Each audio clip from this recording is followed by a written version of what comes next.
Bienvenidos Simivergos, ¿qué tal estáis? ¿Cómo estáis? Hoy un videíto nuevo. ¿Por qué? Nuevas cositas. Ha pasado un acontecimiento, bueno, hace ya tiempo, pero lo quiero compartir con todos ustedes, la verdad. Que es una historia muy bonita que pasó en el 1910 y algo sobre mi familia. Y así me conocéis un poquito más, ¿no? Bueno, pues yo soy Antonio González Vasco, ¿vale? Y os voy a narrar una historia que pasó a mi bisabuelo Antonio. Bueno, esto no es un libro ni nada. Esto simplemente es una historia que mi tío escribió gracias a que mi tía se puso al lado de mi bisabuelo y le estaba contando toda la historia. En resumen, es unos acontecimientos que pasaron antiguamente en mi pueblo y que es mucho de vuestras personas, familias, amigos y generaciones pasadas sufrieron. Y nada, me gustaría compartirlo con todos vosotros. Mi tío no es ningún poeta ni nada, solo quiere que sepamos cómo ahora somos libres gracias a un acontecimiento que pasó. Yo me explico muy mal, la verdad. Vamos a desarrollarlo por capítulos, ¿vale? Vamos a hacer un capítulo, un vídeo, un capítulo, otro vídeo y así. Y nada, espero que os guste. En resumen, trata de un amor que es un amor incomprensible y está basado en hechos reales, obviamente.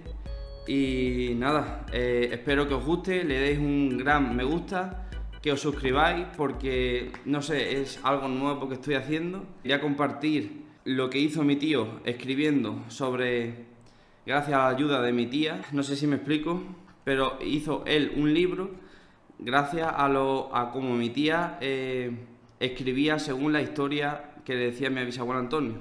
Mi bisabuelo Antonio no quería sacar el tema nunca porque lo quería olvidar, pero es que esto es tan bonito que nunca se puede olvidar y para que vea lo que sufrieron a aquella época. Y el título comienza La cueva de los castores. Antonio González Garrote se llama. Y nada, empezamos. Pues nada, Simibérico, espero que os guste. Vamos a empezar leyéndolo. La cueva de los castores, por Antonio González Garrote. Y no soy escritor ni lo pretendo, tampoco pintor ni poeta. Solo intento que las injusticias que detalló no se olviden nunca. Esta es la historia vivida a Antonio González Garrote, que, sin la ayuda de su mujer, Concepción Granadero Sayago, no hubiera podido sobrevivir a una guerra injusta, aportándonos a todos una lección de vida, superación, coraje y valentía. No podemos dejar que aquella triste historia y de otras tantas personas caigan en el olvido. Nunca un tiempo pasado fue mejor, simplemente nos enseña las consecuencias que nosotros debemos saber explicar y diría en la obligación aplicar a las generaciones venideras, para que no se vuelva a repetir. La receta de la cordial y respeto. Manuel González Reyes. Aquí tenemos una imagen de mi tío, que tampoco es pintor, pero dibujó a mi bisabuelo, que aquí lo tenéis. Óleo sobre tela 60-40, Manuel González Reyes. Capítulo 1. Antonio. Era el 1908. Total, no hace tiempo ya. Era la cifra que sonriendo Antonio repartía cuando se le preguntaba por su edad. Y mi compañera, mi compañerita, era la palabra, que entristecido, susurrando cariñosamente y moviendo levemente la cabeza, salía de sus labios al hablar de su mujer. Hijo de Teófilo y Magdalena, era el mayor de 6 hermanos, 4 varones y 2 mujeres, familia de albañiles, humildes y trabajadores. Nacido en Monesterio, pueblo con gente dedicada al trabajo del campo, agricultura tradicional y atascada, que simplemente ofrecía autoconsumo de quien ladraba la tierra, con esmero para unas pocas viandas, no daba para más. Antonio, de complexión fuerte, atlético y fornido, destacaba sobre el resto de sus hermanos, aunque hay que decir que también era bastante robusto. Él había empezado a trabajar con su padre de peón de albañil. Muy joven y aunque hacía sus estudios básicos, acabaría siendo albañil, un reconocido albañil del pueblo. Los recursos eran escasos. Él se había casado joven como la mayoría de la gente de la época, que intentaba formar hogar pronto y quitar peso a su familia. Como relata Antonio, tenía lo imprescindible para vivir. No obstante, eran felices a su manera. Nunca le faltó un trozo de pan para llevarse a la boca y su compañera era su felicidad diaria. Con ella, la que lo compartía todo, lo entendía solo con mirarlo a los ojos o con un simple gesto. Parecía que el dicho del uno para otro aquí surtía efecto a la perfección. Llevaban 5 años de casado y aún no tenían hijos. Monesterio era un pueblo tranquilo, pero con diferencia en la sociedad, como ocurría en toda España prácticamente. Y aún así, la gente con sus más y sus menos convivía tranquila y en paz, con los clásicos chismes que, con la poca comunicación de la época, no llevaban a nada. Su casa, que no era grande, estaba separada de su cuñada por un tabique fino de panderete. Las comodidades eran escasas en aquellos tiempos, pero bastaba. Qué felices serían los pastores si supieran que son felices. Virgilio. Comentaba él sabiendo el significado del proverbio. Conocía el terreno por el que se movía a la perfección, ya que con su padre se dedicó a hacer paredes de piedra de lindes y arreglos en casa ajena de la zona del campo. Por aquella época ya era conocedor y amigo de Manuel Ledesma. Manuel Ledesma es un compañero de trabajo suyo que siempre le daba trabajo a Antonio, ¿vale? Por el que sentía un gran aprecio personal de él y de lo suyo. Si bien siempre sintió de su parte la misma respuesta, amiga. No había necesidad de demostraciones públicas. Entonces, la tendencia se distinguía más bien por falta de manifestación de halagos y aprecios afectivos. Lo de hoy en día es una exaltación de la amistad, que obedece más a una de las etapas de la embriaguez que al verdadero sentimiento de la misma. Antonio acudía mucho a su campo, a arreglar todo tipo de estropicios que ocasionaban los animales de Manuel. Así fue como se fraguó una relación entre amigos, que perduraría con el paso del tiempo y que más tarde perduraría con el hijo de este. La familia Ledesma era muy querida en la localidad. Sus agentes eran muy amables, educadas, atentas, sociables y con un respeto hacia sus convecinos que era valorado por el pueblo. Esa integridad que Manuel transmitía a su familia era captada por Antonio y valorada con creces. Siempre hubo un trabajo para Antonio y nunca una negativa al mismo.